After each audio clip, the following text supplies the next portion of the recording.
The reason that I'm kind of showing you guys this, like even the guard opening, if I do the 2-on-1 standing, or I do any other versions of standing where I'm not hitting his chest, and I start to stand up, this is good, don't get me wrong. But when I open his guard from here, we're more of an open guard battle. This isn't tighter, I don't have his leg, he can try and go for a bunch of different things. I have to now try and get to headquarters, get to all these positions, and so we skip that distance by doing it with the knee in the middle.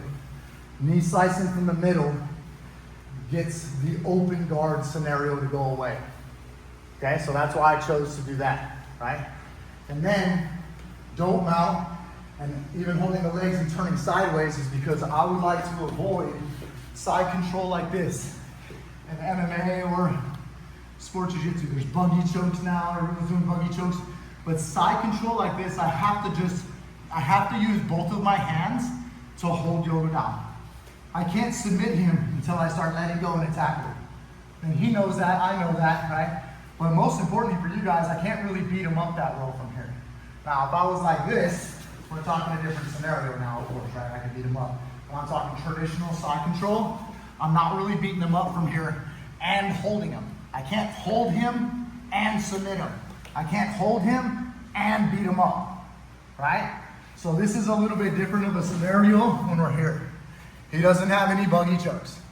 He doesn't have any wrestle ups like we're talking about with underhooks, right? Like normally he would get an underhook here and try and come up, right? That's all kind of screwed up for him when I'm here like this, right? Especially like Kimura City's happening right here. He turns in with an underhook this way, he's getting Darce choked, and so that side control, just as a strategy, and like not just, hey, here's a move, thinking about this, the reason why we're opening the guard that way is to get rid of the space when we have that one opening, right? It's to have the open guard, so I'm tighter.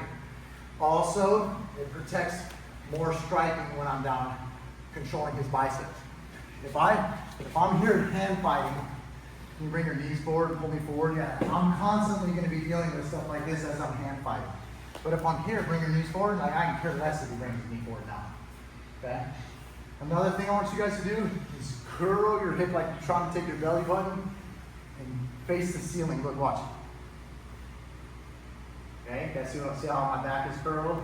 And then I curl it the other way. Can you pull me in with your knees? Like a rock, right? Now, I move 2 inches, yes, but like, now pull me in. I can't resist it. And he's smaller than me.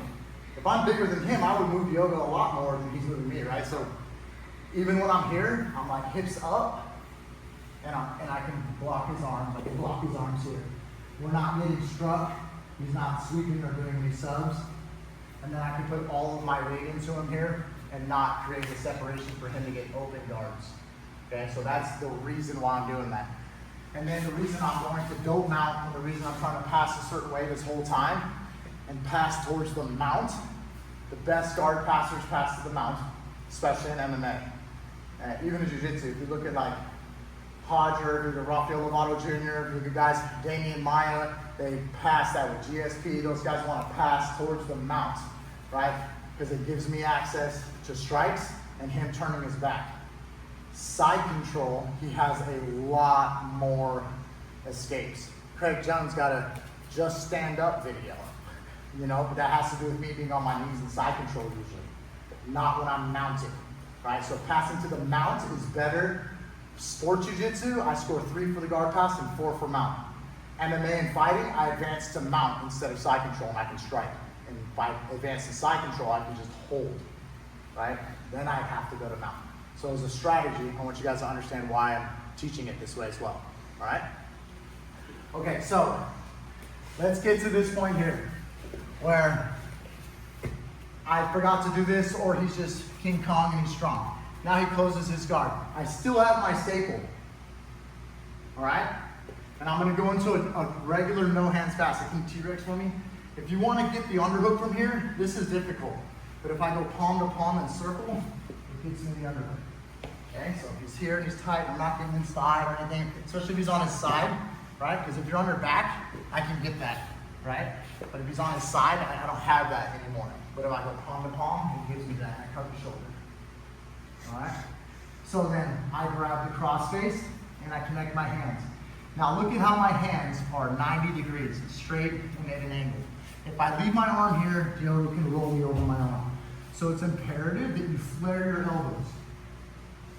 Anytime I have my arms, I would say anytime, I guess most times, but like arm triangle, I'm here. See how my arms are? They're like a big version of a triangle shape, right? Strong, long structure, not like this. Right? Like, can you bridge in, Diogo? See, he'll roll me right over my forearm that way too. If I do this, I can relax. Now I'm trying to bridge in, Diogo. It just won't work because of my elbow structure. Right? So this is important here. Even when I'm doing a reverse arm choke or a reverse or a more south choke. I don't want to be here like this with my arms down. Okay, so like anytime I'm doing a chest down and then chest up version of holding his head or his head and arm, I want my forearms in line and not like this. I can get rolled no matter if I'm tapping him or if I'm just trying to pass his guard. Okay? And if we get rounds today, hopefully you encounter someone trying to tip you like that and you gotta fix it, okay? So now I ended up in a perfect world here where I have my forearms together and I have my toes. What I'm gonna do is put my head way up there. The problem that people have, so your chin so I don't, so there you go. The problem that people have a lot from here is they keep their head at the same height as here, right? Like, can you flex your arms, stay a little tighter for me now? Like, okay, so as I'm trying to pull through, I have to lift my butt up real high. When you go to close guard, close your guard.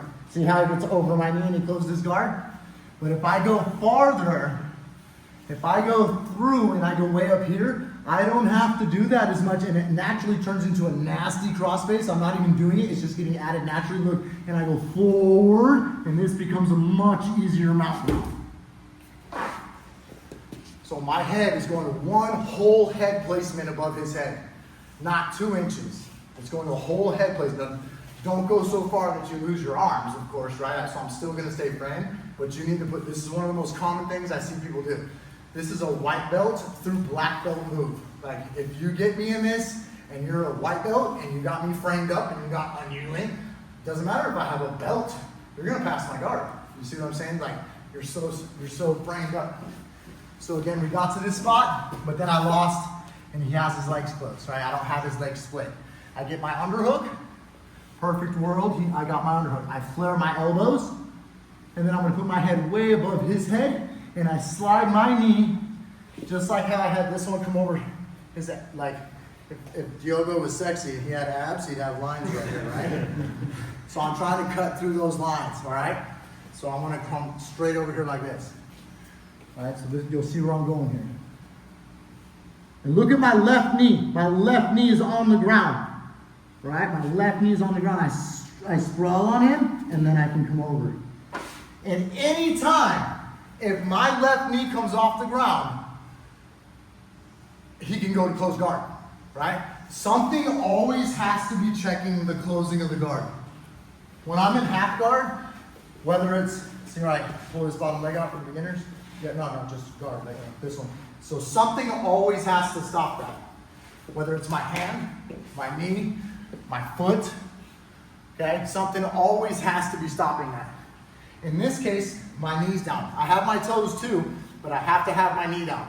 If I lift it up at all, Guardero's gonna get his guard back, okay? I got my underhook, I frame, I'm ready to now go forward, and I keep my left knee down. Y'all pay attention to my left knee. Right here, right? Pay attention to my left knee. Stays on the ground, you see? I spread them with double hooks, and then at the same time, I'll let go. You can double unders right here, cross your ankles. I'm in such a high mount, I crawl, and I pull your elbow back, and I just touch his head. Right, now pull your elbow back. See how my arm, I pull back, pull back, pull back. Stuck, okay? So sometimes all we need is a little bit of connection or friction, okay? I'm taller, bigger, stronger than Diogo, but if I stay with that fight, he can be strong with his elbows to his, it's hard for me to be strong like this, walking his arm out and stay in that battle. So I like to go up and then just touch the top of his head like that, right?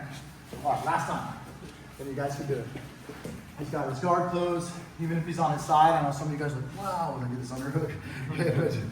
Circle, and then I'm here. And I connect my chest. If I circle and don't connect my chest, you can do the front ear lock. Do you know what that is? Yeah, so I don't want to have my chest away from his chest while I have this underhook. Okay, so my chest is down, and I have that underhook. If he decides to block my crossface, I come to the inside. Block, I don't go above his head. I go to the inside. Now look, block it again. I don't move my elbow to go to the inside. He'll follow that. My elbow stays pressing at his head, and just my hand comes in. Pay attention to that. My elbow's acting like it's gonna come up. I'm making him push against me by doing that, and my hand comes in. If I move my elbow up or down, he will follow that crossface. I circle my hand in and I'm like this. Right? Keeping my left knee down all the way into the mount. Spread them with double hooks right here. Bang. Walk it out, touch his head, and just stop. Cross the ankles, belly into him, and just stop right here. I'm also hugging his armpit with my left hand. Okay, so this is hugging and this is touching. One time with Alex, do you look and watch? Okay, so we got to this split position, but I didn't get my leg up. I get my underhook, and I'm here, and then I flare my elbow. Once I'm ready, I'm putting my head way up above your head, not here, Diogo, right? I'm going way up there, keeping my left knee down. My right knee comes across that sexy ab line that you would have. Cross my ankles, walk it up, touch his head, bring your elbow back. He's stuck. And I'm also holding his armpit. Okay, belly down. I'm not like this. I'm belly down, crossing my ankles. That make sense for you guys? Let's go back and forth. Holler at me if you got problems. Ready, set.